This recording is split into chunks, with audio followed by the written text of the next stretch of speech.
What's up, everybody, and welcome back to another episode of Let's Talk Jets Radio, the fan series. This is your host, Tyson Roush, and this is all about being a Jets fan, the highs, the lows, the history, the favorite players, the potential for the season, and everything else. So if you want to join us, it's very simple. Just send us a direct message on Instagram, Twitter, wherever you want, and we'll get you on. This is going to be a fun interview with Mike Kentz. Mike, this is Tyson. What's up, man? Not much, Tyson. How are you? Doing good, man. What are you up to on this very sunny Wednesday? Well, I'm teaching. I'm a teacher, so it's I just finished some remote learning a couple hours ago. I kind of like crossing the T's, dotting the I's, moving on, getting ready for the next day. But I'm honestly just hanging out, about to get ready for dinner, so not a lot going on here, honestly. So what made you a fan of Gang Green, man? How did this all come about? Yeah, I gotta say, a second ago when I just heard that intro with the JETS, that got me super fired up. Like a lot more fired up than I've been in a while, because without sports, it's obviously very boring. But for me, I'm a Jets fan because my dad was a Jets fan and my grandfather was a Jets fan. My grandfather was a New York Giants baseball fan, and football was not so much his thing. Like talking back in like the 40s and 50s. But when the New York Giants left town, he stopped watching baseball because he hated the Yankees so much. And then when the Mets came into town and they were created, he got season tickets, he became a Mets fan. And then when the Jets started playing at Shea Stadium, he decided to pick up the Jets as his team, and so he got season tickets as well to the Jets. And then, my dad would go every Sunday, and then it passed along to me. And I grew up in North Jersey, in a town called Chatham outside of Morristown, and used to go to probably like 2 or 3 games a year. And that's it. The rest is history, I guess. And you can go to training camp. Training camp's right on the corner from you, right? Yes, I did. The first year they were in Florham Park, I went to training camp. But since then, I forget what year would that have been. Do you know off the top of your head? I mean, they've been there a few years now. I mean, the last 2 years it's been real limited, man. It's like 6 practices a year. It's not really open to the public too much anymore. Right. I think it was around like 2010, but then I've been in the city, living in the city ever since, and so I haven't been as close, so I haven't been back in a while. But that facility is great. Actually, one of my buddies had his birthday party there one year when we were like 22, I want to say, and we had a whole touch football game. It was awesome. Yeah, that's badass. So now, what are some of your favorite memories of this team? I was thinking about that this morning when I knew we were going to talk, and I was like, all right, what are my favorite games that I've been to? And I have kind of like, I would call it a longish short list of games, and then I have like my number one best. But a couple of great games that I went to. I was at the 41-0 win over the Colts in the playoffs, and I think that was like 2001, I want to say, or 2. I'm not sure exactly. That one was a great memory. I remember being at the last game of the season against the Packers, I think in like 90, or maybe that was early 2000s as well, when we needed, I don't know if you might be able to help me out with some of these, but we needed like a bunch of different teams to lose, and they all lost at the same time. It was a 4:00 game, and we ended up beating the Packers and making the playoffs. Do you remember that one? Yep, yeah, man. I was in the parking lot for that, and that's when when the Patriots finally won, and it was like always like a crazy situation, and then like the Jets just blew out Favre, man. It was an awesome day. Yeah, I remember that one really well. I was also at a game. This one was more hazy, but against the Steelers, it was like a Snow Bowl type game, and I remember Curtis Martin capped it off with like a 40 or 50-yard run at the end, and there was like no one in the stadium. I think that was a regular season game as well. But then the 2 best games I went to, I was at the San Diego playoff game when Sean Green ran over everybody and dropped a little LT with Damian Tomlinson, and then Nate Kading missed a bunch of field goals. I was at that one. That was great. And then the all-time best for me was going up to Boston, going to Gillette Stadium for the AFC Divisional playoff game when Sanchez and co. took them down. That was definitely my favorite one. Oh, yeah, man, that's a favorite one for everybody if you were there or not. I mean, it's just like that's the one where it's just like Rex got his revenge. Jet fans can finally, you felt like we finally accomplished something, which was really cool. So who are some of your favorite players? I saw something on Twitter that I thought was pretty cool. You probably saw it too, where it was saying like, who was the running back on your favorite team when you first started watching? Who was the wide receiver on your favorite team when you first started watching? And for me, it was like early 90s. And my favorite memories, even though the team wasn't very good, was like I was obsessed with Adrian Morrell. Yeah. And I was obsessed with Rob Moore. Sorry, I almost lost it. Rob Moore was our best wide receiver in those early 90s, mid-90s teams. And that's when I was like just starting to understand what football was. So even though like the Curtis Martin, Vinny Testaverde teams were much better, those first teams, like, I mean, to me, those guys they could fly. You know what I mean? They were like the fastest human beings I'd ever seen in my life. And so I was a huge fan of Rob Moore and Adrian Morrell. So that was like my introduction. Boomer Esiason also I was a big fan of him too. Yeah, and the funny thing is I was a big fan of Adrian Morrell too, and like that's early on when I met him and he was such a nice guy. I'm like, oh my God, this guy's so nice. He signed autographs. He's like a 1,000-yard running back. And then like weeks later, they bring in Curtis Martin. They trade for him. Just like, wow. Like, and you don't understand, as a fan, you don't understand. You're like, dude, this guy's a 1,000-yard running back. He's fast. He can do it all. Like, what do we need to get rid of him for? And that was Parcells, man. He brought in all his own guys. I know. And yeah, that's also a stage of life. It sounds like you and I might be around the same age. I'm about 33. And like that's the stage of life also where you think your favorite players are going to be on your team forever, you know? Yep. Like you can't imagine them going somewhere else, and then all of a sudden Boomer Esiason is no longer a Jet, and your world is flipped on its head, and you don't even know what to do. So yeah, I remember that feeling.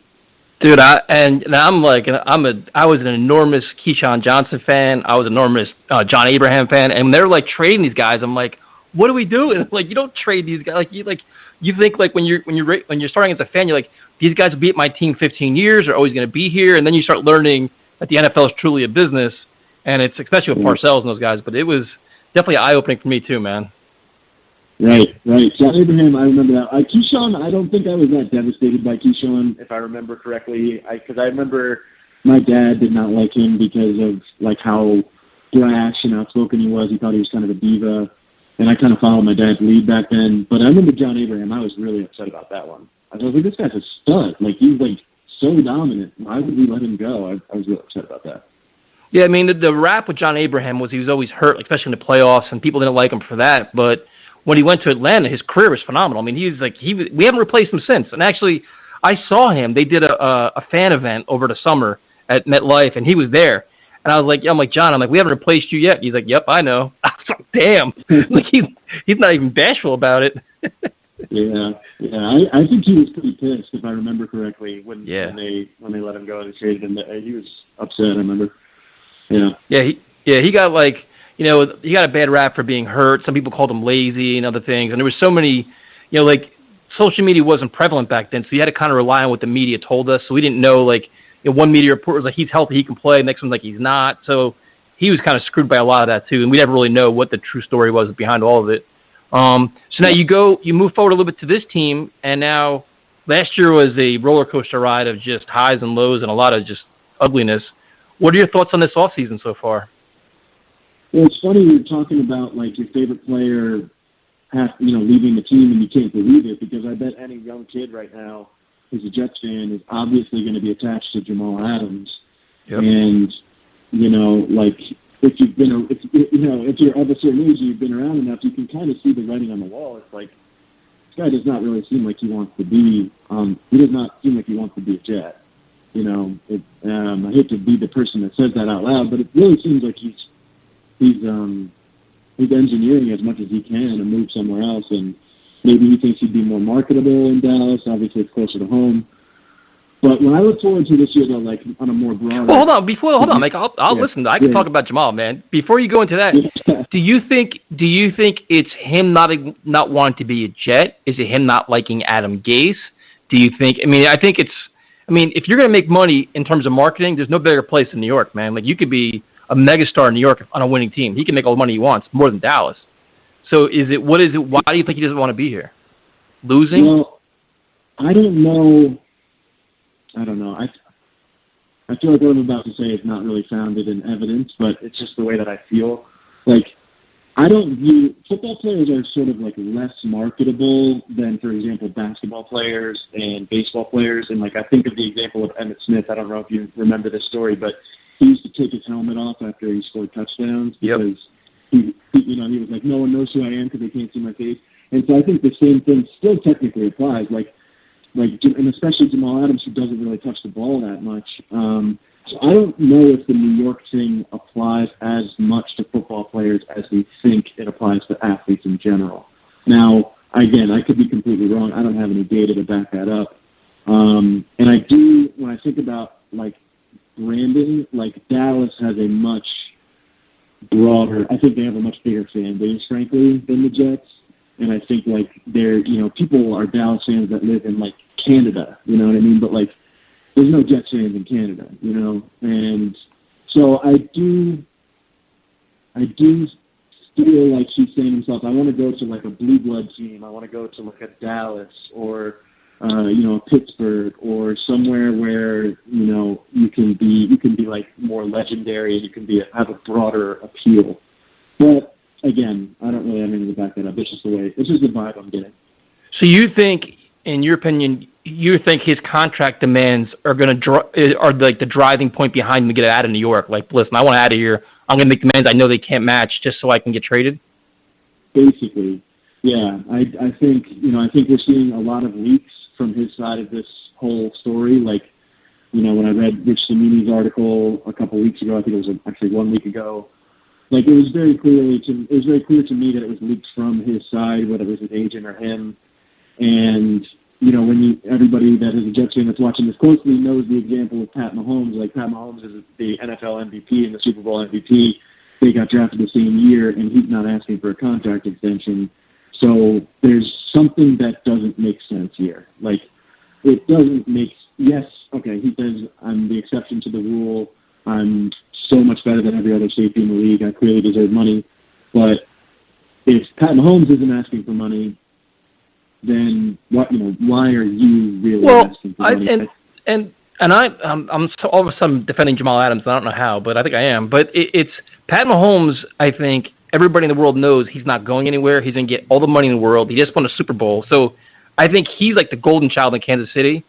I think right now with Jamal Adams, especially after last year at the trade deadline nonsense, where he's just like, listen, man, I've been a team player. I've been a team guy, doing everything I can while just enduring loss after loss and dealing with all this nonsense. And he's probably like, listen, show me that I'm going to be in part of your long-term future because I'm tired of dealing with this. Like, I think coming from LSU to New York has been probably a culture shock for him because he's probably not used to all this negativity and nonsense. So he's probably like, hey, show me you're making a commitment to me, especially after he was almost traded. So I can see where he's coming from, and you're right about the media. Like, his agent's leaking stories, trying to expedite things. The Jets play the same media game. I mean, Adam Gase is the master at that, leaking stories to the media. So I think, to be honest with you, I think it's going to get a lot uglier, it seems like.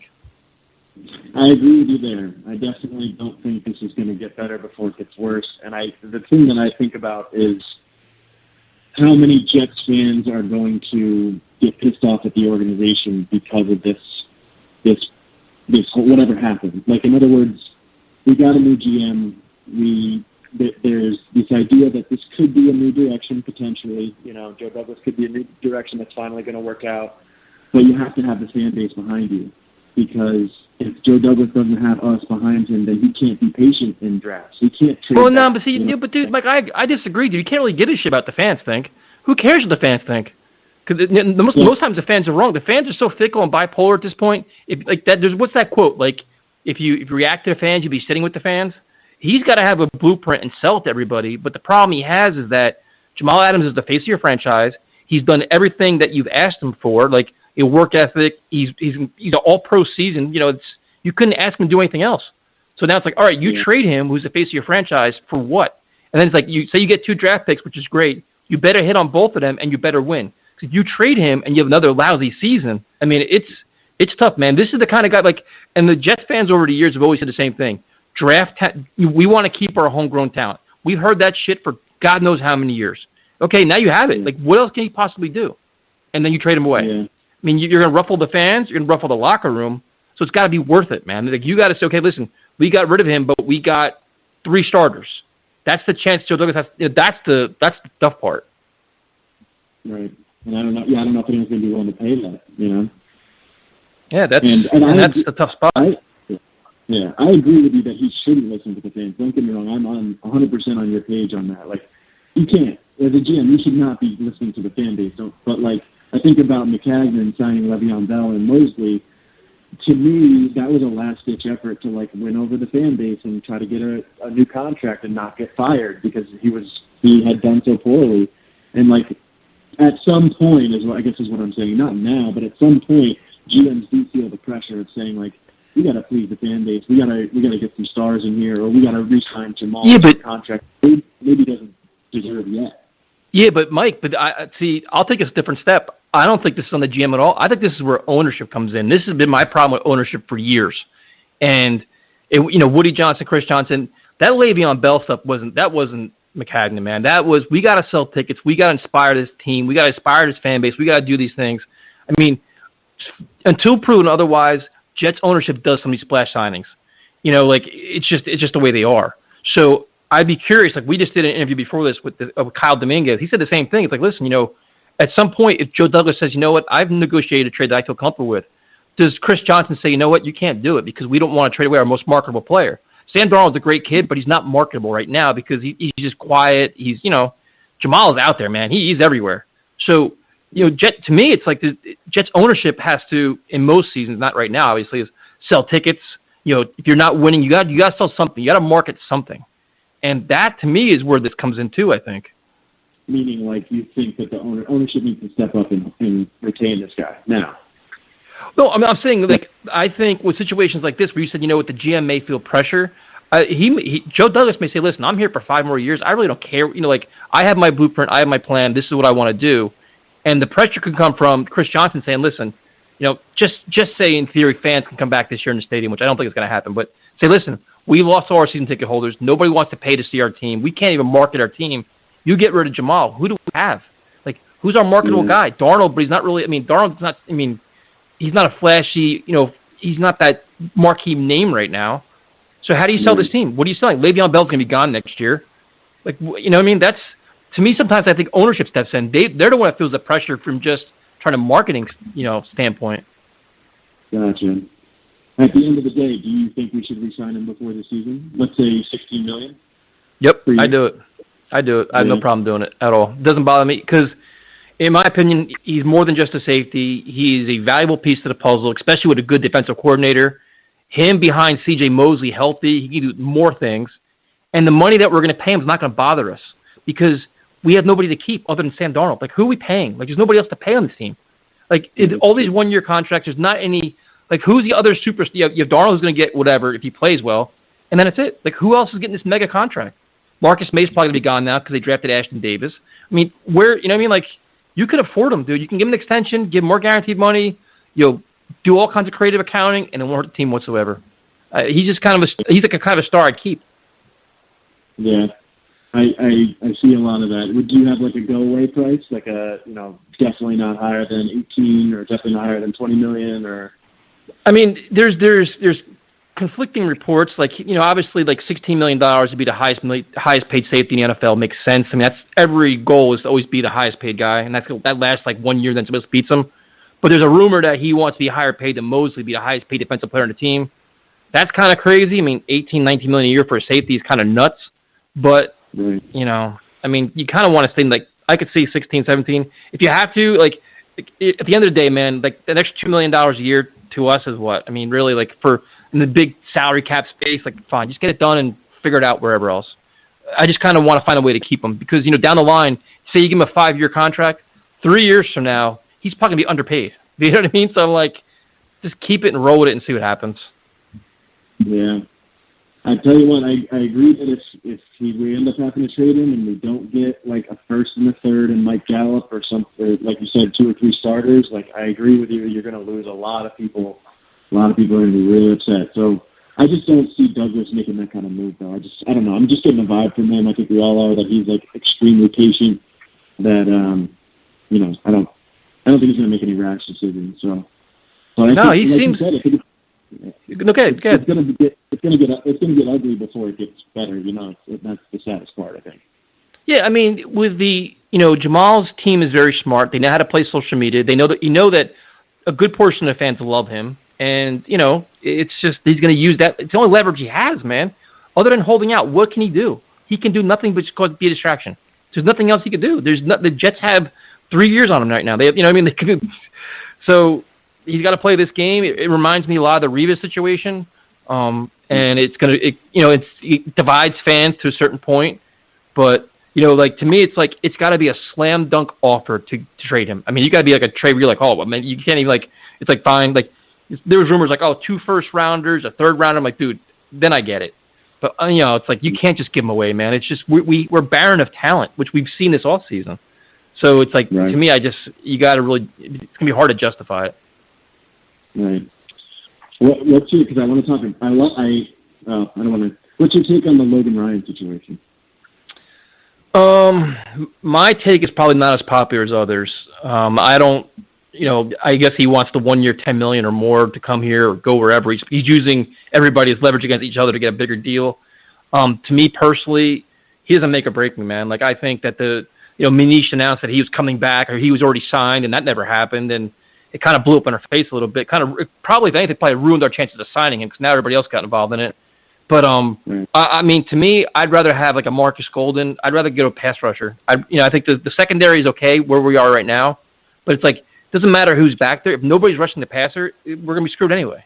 So if that money I would spend elsewhere, to be honest with you. I mean, if we get him, I'm not going to be mad. I understand it, but it's not a slam dunk for me. What about you? I'm with you on that. No, yeah, I'm with you on that. I'm pissed. I think a lot of people are pissed at Manish for just blowing up the spot for no reason. I mean, the other thing that really frustrated me about that situation is he didn't have to word his story that way. He didn't have to say the deal is almost done. He could have said something like there's mutual interest and the Jets are pursuing him, and that would have been a story. And I don't know. Sometimes with some sports reporters, the language that they use really frustrates me because it's you report something like that. You're not really moving the needle that much in any positive way for anybody, even for yourself writing the story. You're not getting a lot more credit just by saying the deal is almost done. And I do agree with you that I think that really blew up our spot. But I mean, I think I agree with you. It's kind of you got to get Everson Griffin, Marcus Golden, if we could get Clowney on a cheap deal or Logan Ryan, and if you can get him for $8 million or less, I would do it. But I also read a lot of, I guess you call them next level statistics on him, and it sounds like he really is not as good as people think. He did not have as good a year as people think. Well, I mean, he had they said that, I mean, the selling point is that he's very physical, he's very aggressive, he's a good blitzer. He can do it all, but he's a little bit older. And to me, it's it's another 1 year deal. Obviously, it's I don't know, man. I could see it, but $10 million a year, $11 million a year for a 1 year player doesn't kind of make a lot of sense. Unless he's a shutdown corner, which that's disputable, I guess. So to me, I'm pass rusher, man. I'm pass rusher and let these young guys all compete for the. You have a lot of young corners. You have Millette, you have Bless Austin, Bryce Hall if he can get healthy. I mean, all these young guys. I'd rather learn trial by fire with these guys because hopefully they're going to be here for a few years than have that 1 year Band-Aid. If I'm going to have a 1 year Band-Aid, make it a pass rusher. I'm a big Marcus Golden fan. People keep trying to talk me out of it, but I'm not backing down. I think he'd be a great fit. And give him $6 million a year to come here. Give him a 2 year deal. 2 years, $12 million. Let him be here for 2 years and just improve the pass rush. Yeah. And we have a ton of corners, technically. I mean, they're not all great corners, but we have 6, potential guys who can play. And maybe they're not all shut down, like you were saying, but I agree with you on that. There's plenty of guys who can compete, so why not bring in an edge rusher? But I think that situation is interesting. That the fact that we now can't seem to get the deal done, and that could make us look really bad. And then I'm very new into this whole public opinion situation and how that affects front offices. I think Joe Douglas has gotten rave reviews, man. The draft, he navigated it like a pro, trading back, getting the guys he still wanted, all high character guys. The free agency, he let it all play out and got guys at crazy prices at Brian Poole and Jordan Jenkins and all this stuff. I think he's respected and he's holding a hard line with contracts. But I agree with you. I think that when he's putting all this stuff out there, Because then Logan Ryan went on that friggin' NFL Network with his big speech. He was just basically a marketing show. And I'm like, you know what? Like, if anything, it probably rubbed Joe Douglas the wrong way. Be like, I'm not going to be played. Like McHagan's biggest thing was we were always the everybody's low backdrop. Like whoever it was, Khalil Mack, whatever it was, we're always like the what if, almost, and everything else. And Joe Douglas is getting rid of that now. Right. What are your thoughts on the offensive line now? Because that's probably the biggest story of the offseason, and was upgrading it and giving this offense a chance. Yeah, I was a little bit disappointed that we went all bargains. I would have liked for whether it was Conklin or honestly any of the top line guys. I know there weren't many available, and I'm happy that we didn't overpay. Don't get me wrong, but the more I read about Van Roten and McGovern, I know McGovern's starting no matter what, but when I read about these guys, they all sound very much like I guess they don't have like high floors. They have the potential to really not be that good. But at the end of the day, I like the idea of giving like George Fant a chance. Like, he seems like an athletic guy. I love the pick of Becton. Obviously, he looks like he could be a stud. We have Edoga, who clearly played okay, but then when you look at the interior of the line, the two guards and McGovern, you kind of sit there and go, I don't feel that confident in them. Yeah, I mean, this, it's like I'm kind of the same where you are. Like, you want to believe in certain things, like obviously McGovern, I thought Jonathan Harrison should find a place to play somewhere. Alex Lewis was okay, but it's like, a lot of these guys are just journeymen, man. Like, they're guys that, not proven like 16-game starters that played the high-low for a long period of time. So they're kind of like, that's why they're all like one-year contracts. Even Fant, $9 million for 1 year, if it doesn't work out, is a lot. But it's like, all right, he's trying to like, I don't know, I used to call it bargain shopping, but I got ripped to shreds for that. So I'm going to say he's trying to find good value. And there's a lot more depth, which is good. So if one of these guys doesn't pan out, there's a guy behind him that can play, which is great. But a lot of moving parts, and not many teams can replace 4 or 5 starters in an offseason and then succeed right away. That's risky as hell, man. And especially when you see how the offensive line coach performed last year, and I don't know how he kept his job. So now it's like, all right, at least 4 new starters, learn as fast as possible under these crazy situations that we're living in with a coach that really didn't prove much last year. That's, it's just trying to be realistic. I mean, it's a lot to decipher. Right. I agree. I think Jets fans in general, we should all not, it would be a good idea not to get too wrapped up in the idea that we're going to have this amazing offensive line. But on the other hand, there's that for me, there's this like tinge of hope in the fact that Douglas was an offensive lineman himself. Apparently this is the position that he knows the best. So, if anyone's going to hit a home run, like you said, I would agree with the term, honestly, bargain shopping, bargain hunting. If anyone's going to hit a home run, it's someone like Douglas. I'm not expecting a home run. I am expecting that we are going to be back in the market for interior linemen next offseason. But it's certainly an improvement, so you have to be happy about that. Yeah, I mean, like I said, the depth is better, and then what we're all banking on is Joe Douglas's resume. He's a lineman guy. He's like Adam Gase is supposed to be a guru. Joe Douglas is supposed to be the line guru. So we're kind of banking on that. But my second problem with the offense, and this has been my bugaboos, I don't know, 2 months now, is the wide receiver group. Like, I honestly expected more. I thought they were going to do more. I like Mims. I have no problem with Mims whatsoever. But it's like Perryman, Robbie Anderson gone. You have Crowder, but that's really it, man. Like, I understand people want to sell me on Vincent Smith, and I understand Josh Doxson was a first-round pick, all this other stuff, but I just want more. And, I mean, what do you think about the wide receivers? I agree. I think, wide receivers, like, rarely, if ever, have good years in the rookie year. So I think we have to just assume that it's going to take, half, if not more, of the season for Mims to get used to what's going on, especially with the pandemic the way it is. I'm with you. Like, you can't get too excited about Perriman. One thing I am thinking that is underrated is that I think, first of all, you got Herndon coming back. Everyone knows that. But Ryan Griffin is nothing to shake a stick at. And Darnold and him seem to have a pretty good chemistry. It's not going to be a high-flying offense because we have this poor wide receiver group. I completely agree on that.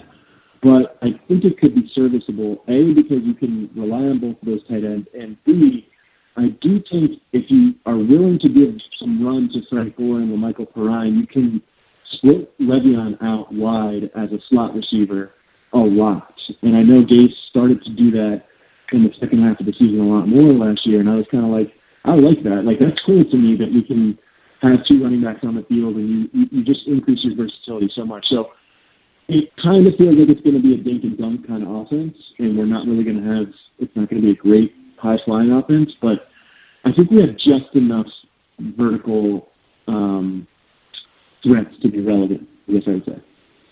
No, you know what? I completely agree with you. You could see like them running the ball using, Griffin and Herndon as safety valves. They could do a play action pass deep to all your speedsters.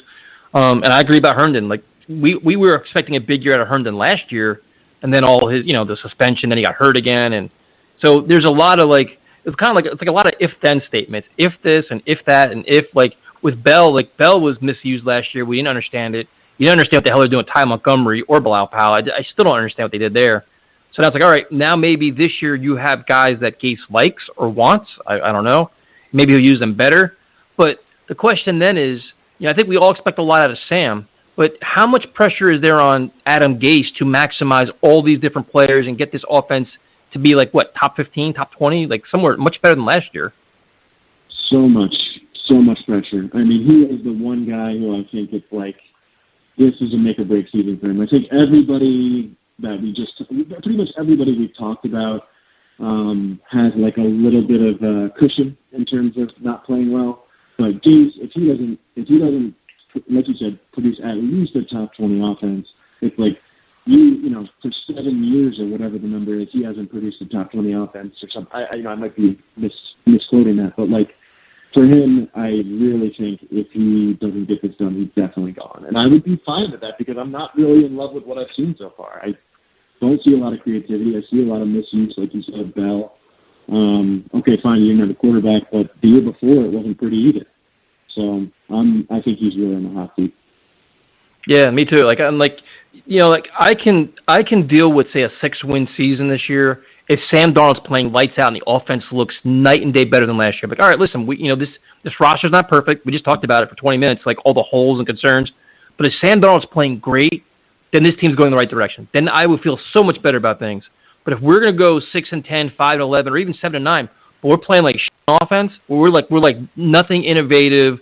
We're just sluggish. We're our defense is carrying us. Then you got to really question what the hell's going on, man. Because we just can't the biggest concern we have is Sam Darnold. You don't want to go into his contract years still not knowing what he is. We got to you got to make him. We got to see what he has for 16 games. I completely agree, and I'm worried about this risk because I think our defense is going to be really good. I think, especially assuming Adams is kept or he stays for this year, or whatever. We could have a really, really good defense if things break the right way, especially when these guys come back. So I think there's frankly a high risk that we have we win games because of our defense, and and I think that our win-loss record could look a lot better than things are, and I agree with you that if that happens, that people have to look in the mirror, and Douglas has to look in the mirror, and we got to move on to the Gase. Yeah, and the one thing that I don't like about the media, and this is where the Jets are being clever, well, they think they're being clever, but it's very transparent, is they're already starting to leak the stories where, the schedule's a second schedule, and there's this, and there's that. And to be honest with you, man, I don't care about that. I don't give me excuses. Your offensive line's going to be better. You have a young rising star as a quarterback. Find ways to win football games and find ways to get better. I don't want all these built-in excuses saying, you know what, we won 6 games, but we won 5 games, but look at our schedule. Well, that's how you, that's a loser mentality and a loser mindset. To me, celebrating a 7-9 season, even though you ended the season on a better note, to me was embarrassing. Beating the Bills, the second-string Bills team, and celebrating it, acting like you won something was embarrassing. So if you want to change the culture, don't make excuses already. Don't start selling us excuses and acting like it's, you know what I mean? Gase has a lot to prove. You face adversity, you got to travel a lot, travel differently. Use all these new leaders you have. Find a way though, but this has to just, and you can already see it, man. It's already annoying me. Yeah. I haven't seen a lot of I'd be curious which articles you're seeing that are setting up the excuse, but I did, of course I've read that the schedule was tough and everything.